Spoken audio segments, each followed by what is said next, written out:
اعوذ باللہ من الشیطان الرجیم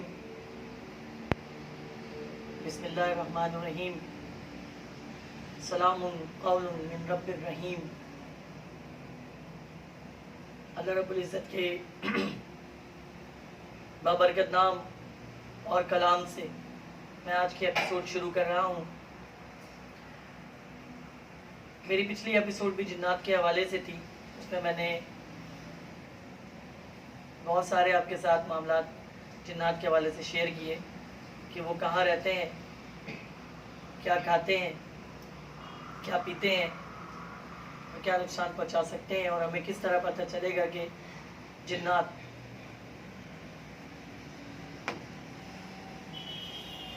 موجود ہیں۔ آج سیکنڈ ایپیسوڈ ہے اور یہ بھی جنات کے ہی حوالے سے ہے، لیکن اس میں میں بات کروں گا شیاطین کی بھی، اس میں بات کروں گا میں گندے شیطانوں کی، اور وہ کہ جو انسانوں کے جسم پر قابض ہو کر ان کو نقصان پہنچاتے ہیں۔ پروگرام شروع کرنے سے پہلے میرا channel homeo doctor Salman Siddiqui بابا کو سبسکرائب کرنا مت بھولیے گا، بیل آئیکن کا بٹن ضرور دبائیے گا اور آل ویڈیوز کو ضرور دیکھیے گا اور ویڈیو کو آخر تک دیکھیے گا۔ میرا موبائل نمبر ڈسکرپشن پہ موجود ہے، کوئی بات کوئی معاملہ ڈسکس کرنا چاہیں تو آپ مجھے فون کال کر سکتے ہیں اور میں آپ کو فون کے اوپر آپ کے مسئلوں کا حل انشاءاللہ تعالیٰ ضرور بتاؤں گا۔ آج کی بات کریں گے کہ جنات ہمارے جسم پر اور ہمارے گھروں پر کس طرح حملہ کرتے ہیں اور ہمیں کس طرح سے جانی اور مالی نقصان پہنچاتے ہیں یا پہنچا سکتے ہیں یا پہنچائیں گے۔ رسول اللہ صلی اللہ علیہ وآلہ وسلم کا ارشاد گرامی ہے کہ خون والے کپڑے اپنے گھروں میں مت رکھو، کیونکہ ان سے شیطان کو تقویت اور طاقت ملتی ہے۔ ایک جگہ اور فرمایا کہ گھر کے کچرے کو، رسول اللہ صلی اللہ علیہ وسلم کا ارشاد گرامی ہے کہ گھر میں موجود کچرے کو گھر کے کونوں میں نہ رکھو، اس کو گھر سے باہر کر دو، کیونکہ یہ شیطانوں کا گھر ہوتے ہیں۔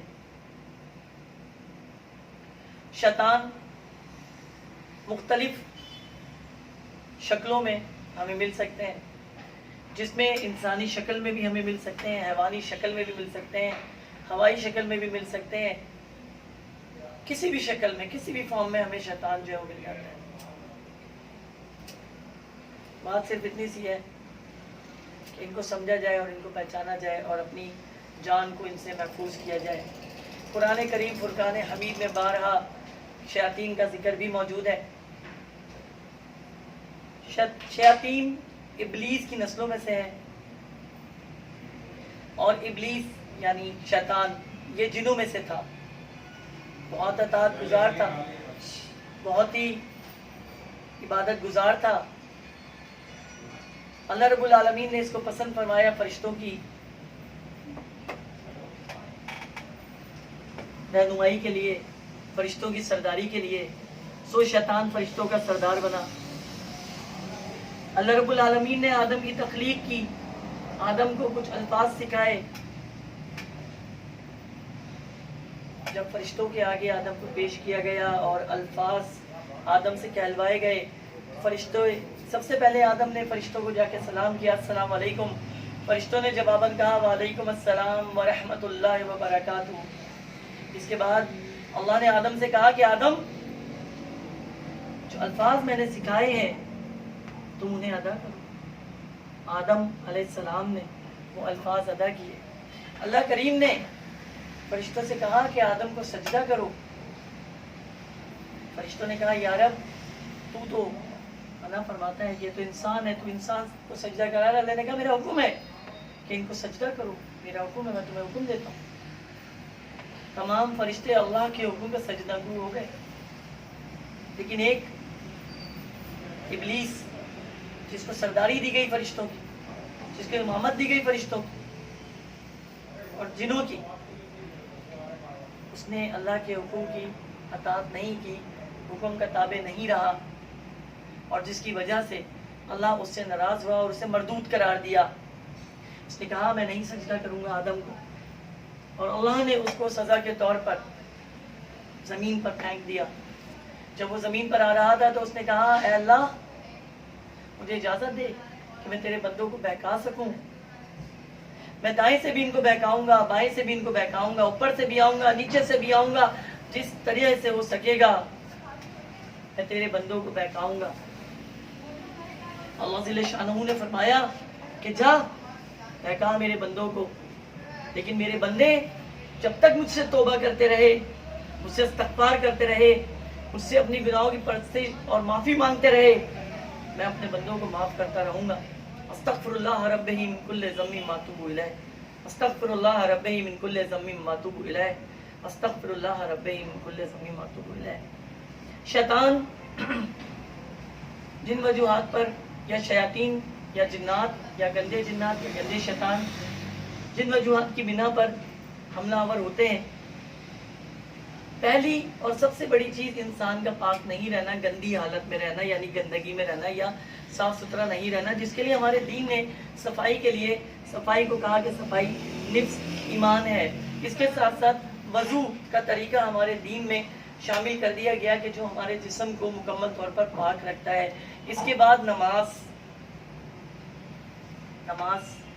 جو کہ آپ کو تمام بیماریوں سے محفوظ رکھتی ہے، آپ کی دعاؤں کو اللہ تک پہنچنے میں بڑی مددگار ثابت ہوتی ہے، کیونکہ رب کائنات قرآن میں بارہا کہتا ہے کہ مجھ سے دعا مانگو، تمہاری دعاؤں کا قبول کرنے والا میں ہوں۔ تو نماز آپ کی دعاؤں کا ایک ذریعہ ہے، آپ کے مسائل کے حل کرنے کا ایک ذریعہ ہے۔ شیاطین کہاں کہاں پائے جاتے ہیں؟ شیاطین آپ کو ہمیشہ جہاں پائے جائیں گے وہ ہیں کچرا کنڈیاں، جہاں پہ کچرا بڑی وافر مقدار میں پھینکا جائے اور شدید تعفن وہاں سے اٹھ رہا ہو۔ جانور جب بقرعید میں ذبح کیے جاتے ہیں اور ان کے خون کو سڑکوں پہ پڑا رہنے دیا جاتا ہے، تو یہ خون کے جو گروہ ہے ان کا وہ خون کے اوپر رہتا ہے، ان کا گروہ سمندر کے اوپر بھی رہتا ہے، ان کا گروہ جنگلوں میں بھی رہتا ہے، ان کا گروہ آسمانوں پر بھی رہتا ہے۔ کہا جاتا ہے کہ شیطان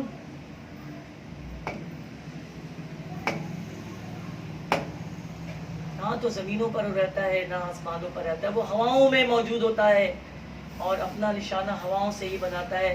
اس میں بہت سارے مرد حضرات، عورتیں، بچے اس کے نقصانات کا شکار ہوتے ہیں اور ہلاکتوں میں بھی پڑ جاتے ہیں۔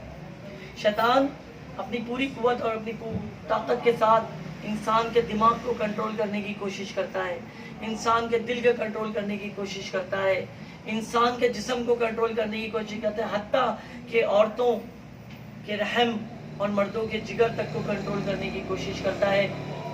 اگلے ایپیسوڈ میں آپ کو یہ بتاؤں گا کہ جادوگر شیطانوں کو کس طرح استعمال کرتے ہیں، اور جادو جب ہم پر ہو جاتا ہے تو اس کے اثرات ہمارے اوپر کیا ہوتے ہیں۔ بات ہو رہی ہے ابھی شیطانوں کی۔ شیطانوں کی بہترین جو غذا ہے وہ خون ہے۔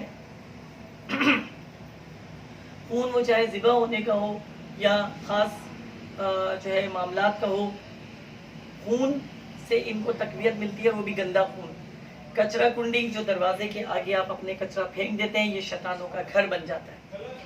آپ گندے کپڑے گھر میں رکھتے ہیں، خون آلود کپڑے گھر میں رکھتے ہیں۔ میں جو سمجھانا چاہ رہا ہوں میرا خیال ہے کہ آپ کو سمجھ آ گیا ہوگا خون آلود کپڑوں کے حوالے سے۔ تو اس کو کچروں کے ڈبے میں نہ ڈالیے، برائے مہربانی اس کو کچرے کنڈی میں پھینکیے یا گھر سے اپنے دور رکھیے تاکہ شیطان آپ کے گھر میں جگہ نہ بنا سکے۔ بات کرتے ہیں اس سے محفوظ کیسے رہ سکے۔ اس سے محفوظ رہنے کے لیے اللہ کے رسول صلی اللہ علیہ وآلہ وسلم نے ارشاد فرمایا کہ جو شخص گھر میں سلام کر کے داخل ہوا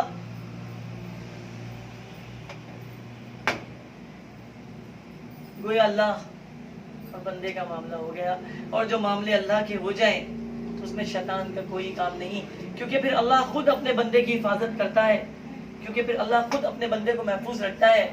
جب آپ گھر سے باہر نکلیے تو اس کی دعا ہماری شریعت میں بتائی گئی ہے، لا حول ولا قوت الا باللہ العلی العظیم۔